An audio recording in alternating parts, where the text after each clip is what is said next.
Hello everyone. It's Saturday. It's 29 degrees, and I'm just looking out at a landscape of palms from the third level that I live on. It's quite nice here actually, but yeah, palms everywhere. It's I can't even see the next door neighbour's hotel area or residence. It's all obscured by foliage. It's quite a nice view in the sun. So yeah, it could be in worst part of the world. It's not bad. Okay, I'll get into the news. There's plenty of it, and this time we'll start with my own home state. Exposed the ridiculous excuse behind Anastasia Palaszczuk's arbitrary 48-hour deadline for New South Wales contact tracers is found to be a lie, as officials condemn Queensland's cruel countdown. The Queensland Premier said health experts from AHPPC agreed to the timeline. Now that just rolls off the tongue, doesn't it? Sources have revealed that the idea was only proposed and not agreed upon. The excuse given for Anastasia Palaszczuk's arbitrary 48-hour deadline for New South Wales COVID traces has been found to be false, according to sources close to the government. You're not telling me that Anastasia may be fibbing? My God, she's such an upstanding figure. The Queensland government will only reopen its borders with New South Wales if its southern neighbours goes 28 days with no community transmission of coronavirus. It sounds like the same ridiculous sort of stipulations that Andrews is putting Victorians under. Oh, by the way, you can forget about the easing restrictions on the 19th of October in Victoria. It looks as though Dan's going to do you in once again.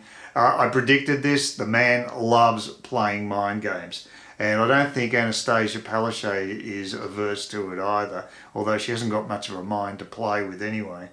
Not the sharpest knife in the drawer, in my opinion. New South Wales has gone 12 days with no community spread, but on Wednesday it recorded 3 new cases, dashing hopes of a November 1 reopening as the new cluster grows. In response, the Queensland Premier and her Health Minister Stephen Miles warned that Gladys Berejiklian's government had 2 days to trace the origin of the outbreak, or the border may remain shut. God, I am so sick of these fights between states. I'm so over it.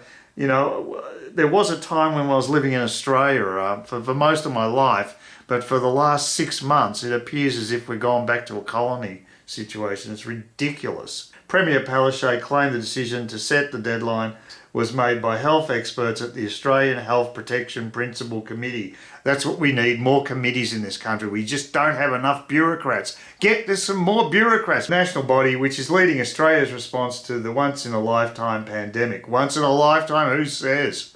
I wouldn't be saying that. I think this could be the end of days, because these things are going to continue on, and if we respond the way we responded to the coronavirus, I don't think we've got much future, to be quite frank. But sources close to the matter say it is false. The Saturday Telegraph reported just one person in AHPPC, oh God, I love that term, it just does roll off the tongue, meeting suggested a 48-hour deadline could be used to determine if an area was COVID controlled zone, according to sources. The proposal was discussed but eventually slapped down by other health experts and never went before the federal government and national cabinet, the key decision-making bodies in charge of implementing medical advice from the medical community, the sources said. New South Wales Premier Gladys Berejiklian slammed the 48-hour deadline as something the Queensland government plucked out of I don't know where. Probably some place you wouldn't want to go to, actually. I've never heard that advice before, she stated on Friday, as the bitter war of words continued between the two leaders. Again, I'm totally over this stuff. Wish we could just be Australians again and without all this garbage taking place. Her Health Minister, Brad Hazzard, great name, later described the arbitrary timeline as cruel and accused Ms Palaszczuk trying to look tough. And that's exactly what she's trying to do, because she figures that that's her best re-election strategy, to play it tough with the borders. But the downside of that is she's been portrayed in the media as a cold-hearted person when it comes to people needing treatment and seeing relatives that are across the border. She's really, it's a win and a miss for Palaszczuk, and hopefully more of a miss, because I think she's been in way too long. 2 terms is probably 2 terms too many, and I think she's alienated a lot of people in the bush with the way her green policies have affected farmers, and I think the way she's left us high and dry up here in Cairns is going to, the regional areas are going to rebel. So we'll be interested to see what happens in this election. It's certainly not over yet. There was a YouGov poll showing that Labor's supposedly 52 to 48 ahead, but a YouGov poll doesn't have that much credence, in my opinion. We'll just see. We'll see. Anyway, it's cruel to the families that need to be able to cross over for just so many different reasons. But Queensland Health Minister Miles took his own swipe at his cross-border counterparts. And this is the petty sort of garbage that we're getting between states. I'm fed up with it. This is the state that gave us the Ruby Princess, the state that had those aged care outbreaks, Mr. Miles said at the media conference. Oh my God. We have avoided these situations in Queensland precisely because we have aimed to suppress every outbreak of community transmission. Oh yeah, like allowing all those, the Aboriginal funeral to allow about 70 or more people to turn up where other people weren't. So don't talk crap, Miles. You're talking absolute garbage. That's what we've done, and that's what we've done successfully. Yeah, sure thing. Meanwhile, the spate of community transmissions continued in New South Wales on Friday, putting the November reporting in further doubt. There were 10 new infections recorded across the state, with 5 being acquired from the community as new clusters emerged. On Thursday, there were 12 new cases, 8 of which were locally acquired. New South Wales Health has also flagged that more infections are likely to be announced on Saturday after the department issued several urgent warnings.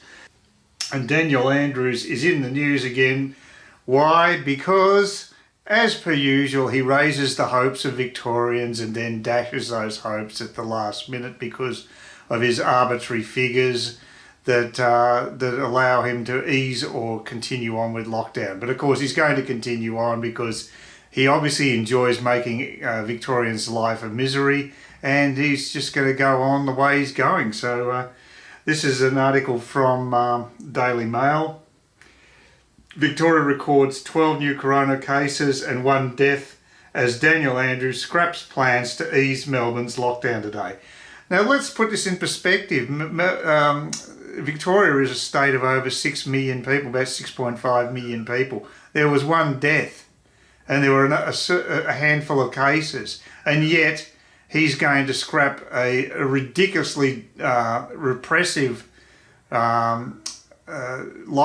He's going to actually scrap the easing of it. It doesn't make any sense to me. This is insane what's going on in Victoria. And I was actually speaking to a couple of friends yesterday, and one of them in particular was getting quite depressed by the whole situation. It really was affecting him.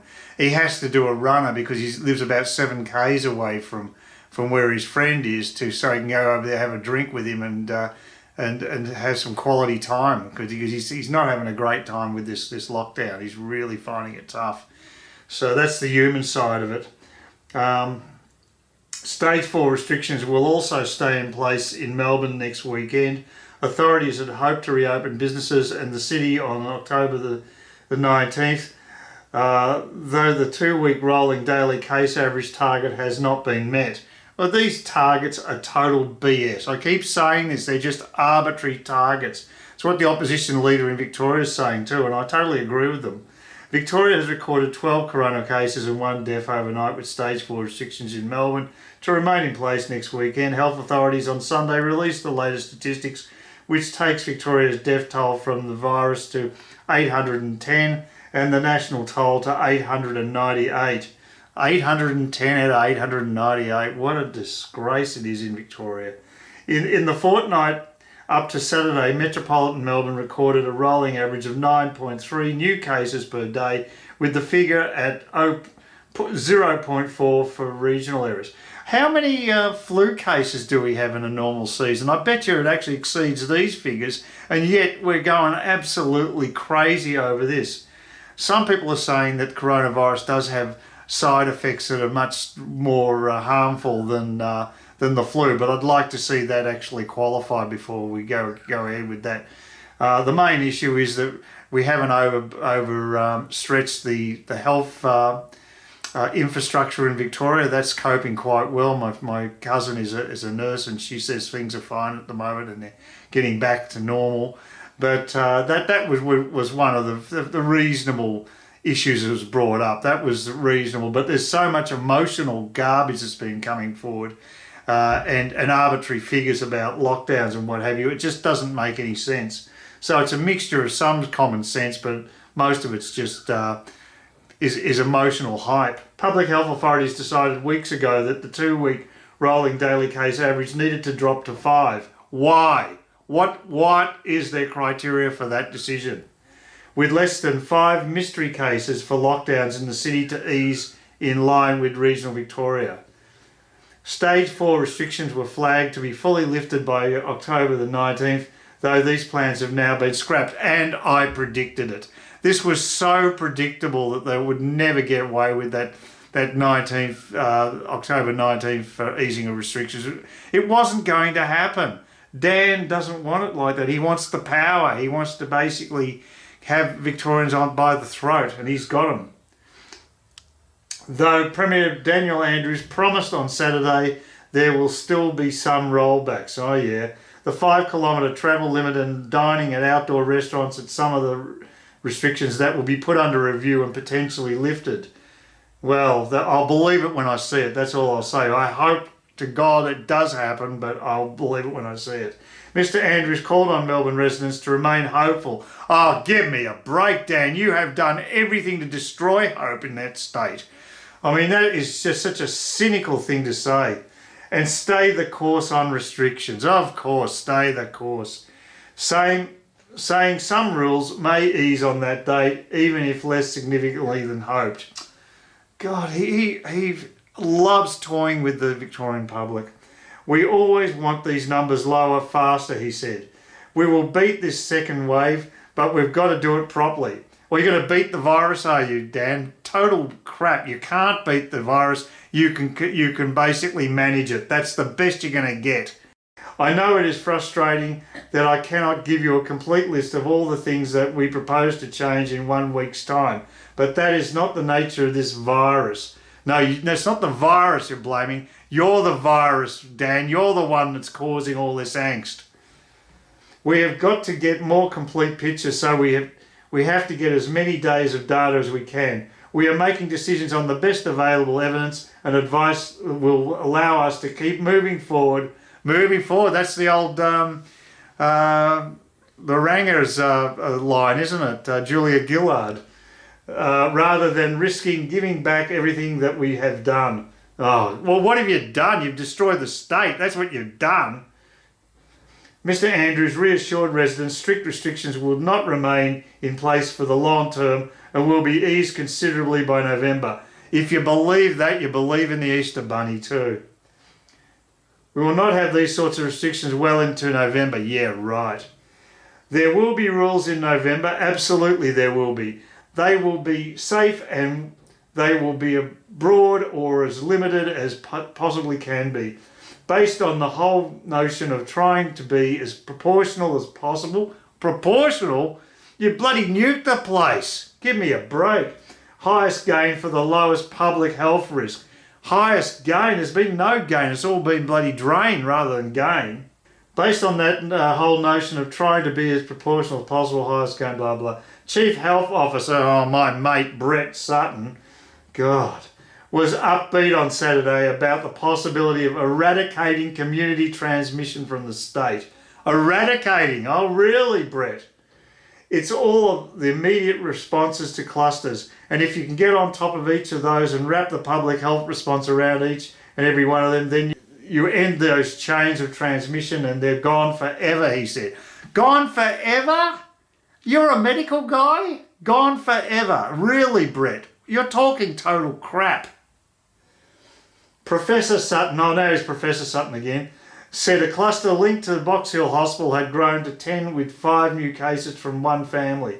A Kilometre Cafe cluster has grown to 6 on Saturday, but the Chasden Shopping Centre outbreak to which it is linked recorded no new cases. Saturday's media briefing was the Premier's 100th consecutive daily update on the pandemic. The Premier was again peppered with questions during the Saturday press conference about releasing his phone records relating to March 27 to potentially clear up who made the decision to hire private security guards for hotel quarantine. I can have a big guess and point the finger at a particular Premier. He brushed off questions as usual, saying it was the job of the hotel quarantine inquiry to make findings on the matter. Opposition leader Michael O'Brien said there was no reason why the state couldn't open safely and sooner if it copied the New South Wales strategy. Yeah, New South Wales has handled things much better in my opinion. Berejiklian is a pretty good operator, and it just shows the difference between states and difference between premiers. He said the 5-case average required was an arbitrary number. Totally agree. I think Michael O'Brien's spot on with that observation. So that's basically it. I'll just do the ending of the video now because I don't want to make this too long. I've already got a couple of major stories in the can. Again, please give me thumbs up, thumbs down, comments. Always nice to hear from people what they're thinking. I know a lot of people are suffering in Victoria, apart from my friends that rang me yesterday. And look, I really do hope that this nightmare ends soon. It's just ridiculous. It should never have gone on this long. And the whole of Australia is suffering. And we've still got this absurd situation with Western Australia talking about succession. Apparently there's a study thinking we may be better off without them. Maybe we should just cut the ties. I mean, it's been going on for a while. This Premier has definitely gone rogue, the one in WA. But anyway, look, I hope everybody's feeling okay. I'm feeling slightly better today, so I'm thankful for that. And please, if you can, please subscribe. And you could also support me financially through the little dollar signs that are on my my Bitchute channels. I don't like using Patreon because Patreon is basically politically biased against anybody who's conservative. They've actually banned people, so I will not use them. But Subscribestar is fine. They just take a higher cut, but you can't have everything in the world. But if you want to just give me a few dollars here and there, I'd be most appreciative. But you know, it's up to you. It's your money. You do whatever you like with it. I hope you've gained something from these videos anyway. So that's my update for today. And all things going well, I'll be back tomorrow with another installment.